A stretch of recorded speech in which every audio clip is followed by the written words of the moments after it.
Sarishta va farishta.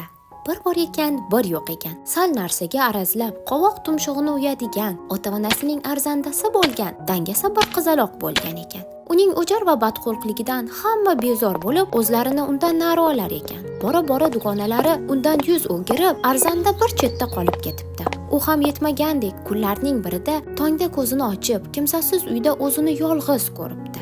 Uydan hovliga, hovlidan ko'chaga chiqibdi. Ammo odam tugul biron jonzotga, it yoki mushukka ham duch kelmabdi.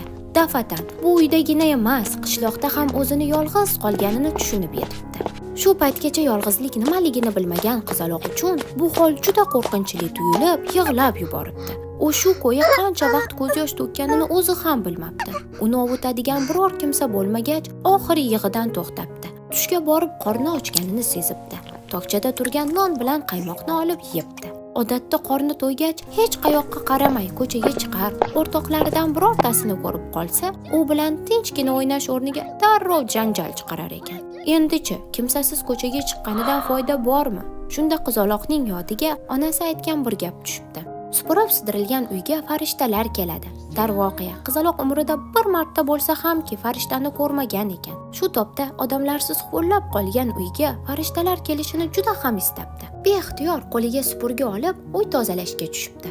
So'ng uyini tartibga keltirib, qo'llangan latta bilan hamma yoqni chinni-chiroq qilib artib chiqibdi. Shundan so'ng uning tanasiga yoqimli charchoq inib, o'rniga cho'zilibdi va tezlikda uxlab qolibdi. Bir vaqt kimdir sochlarini silab, uni uyqudan uyg'otibdi. Qizaloq ko'zlarini ochgan ekan, oppoq ko'ylak kiygan, boshiga xarir ro'mol tashlagan farishtaga ko'zi tushibdi. "Sen farishtamisan?" debdi qizaloq sevinchi ichiga sig'may. "Ha, men farishtaman. Sen esa sarishtasan. Sarishtalar farishtalarning eng yaqin dugonalari bo'lishadi. Men sening sarishtaga aylanishingni qanchalar kutganimni bilsang edi. Mana, endi ikkalamiz ko'kka parvoz etamiz." Farishta shunday deb qizaloqning qo'llaridan tutgancha osmonga parvoz qilibdi. Samoda turib yerni kuzatish juda maroqli ekan. Farishta bilan dugona bo'lish esa undan-da ajoyib ekan. Ular osmon va falakda, goh oppoq bulutlar ustida, goh parqu bulutlar ostida parvoz qila-qila oxiri charchab uyga qaytishibdi.